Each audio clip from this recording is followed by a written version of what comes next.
একটা অনির্বাচিত সরকার যার নির্দিষ্ট কোনো জবাবদিহি নাই, তার অনির্দিষ্টকাল যদি ক্ষমতায় থাকার চেষ্টা করেন, দেশে বহুমাত্রিক সংকট দানা বাঁধতে পারে। আপনার এজেন্ডাটাকে মেহেরবানি করে ছোট করে আনেন। আমরা দেখতে চাই আপনারা সফলভাবে বিদায় নেবেন, আপনাদের মুখোমুখি দাঁড় করাবেন না।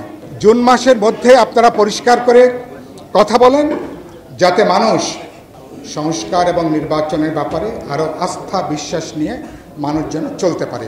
পশ্চিমা দুনিয়া, গণতন্ত্র বলি, মানবাধিকার বলি, তারা যা কিছু বলছে সব কিছুকে কবর দিয়ে প্রিএমটিভ অ্যাটাক হিসাবে একসময় বুশ যেভাবে আফগানিস্তান, ইরাকে আক্রমণ করেছিল, দখল করেছিল, একইভাবে একটা প্রিএমটিভ আক্রমণের মধ্য দিয়ে গোটা মধ্যপ্রাচ্যে তারা ভয়াবহ বিপদ ডেকে এনেছে।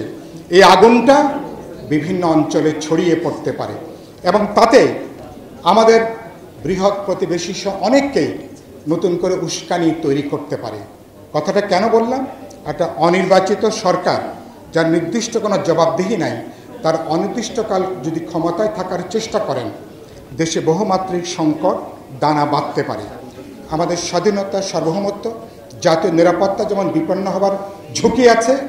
দেশ 17 বছর ধরে মানুষ যে ভোটাধিকার, একটা জবাবদিহিহীন সরকারের জন্য মানুষ লড়াইটা করছে এবং বিচার এবং সংস্কারের পথে এই প্রধান কর্তব্য আমরা কিন্তু ঝুঁকির মধ্যে পড়তে পারি। সেজন্য সরকারকে বলবো যে আপনারা আপনার এজেন্ডাটাকে মেহেরবানি করে ছোট করে আনেন। যেটুকু অর্জন করা যাবে সে অর্জনের উপরে দাঁড়ান। খুব বেশি যদি ছড়িয়ে ফেলেন তাহলে কিন্তু এই বাক্সগুলো আপনারা বন্ধ করতে পারবেন না। সেজন্য সরকারকে বলবো আপনারা দেশ, জনগণ, বিরোধী দলকে আমরা দেখতে চাই আপনারা সফলভাবে বিদায় নেবেন। তিনি বুদ্ধিমান মানুষ, যে দৌড়বিদ জানে কোথায় তাকে থামতে হবে, যে খেলোয়াড় জানে ফর্ম ভালো থাকার সময় কখন তাকে অবসরে তাকে ঘোষণা করতে হবে, তখন মর্যাদার সাথে কখন তাকে বিদায় নিতে হবে। সেজন্য এই সরকারে যারা আছেন তারা চৌকস মানুষ, বুদ্ধিমান মানুষ, তারা জানেন এবং তাদের জানা উচিত তাদের এই যাত্রাটা কখন কিভাবে তারা সম্পন্ন করবেন। সরকার ইতিমধ্যে আমরা বলেছি রাজনৈতিক দলগুলোকে মেহেরবানি করে আপনাদের মুখোমুখি দাঁড় করাবেন না, বিরোধের জায়গাটা ঠেলে দেবেন না। আপনারা তো আমাদের সমর্থিত সরকার।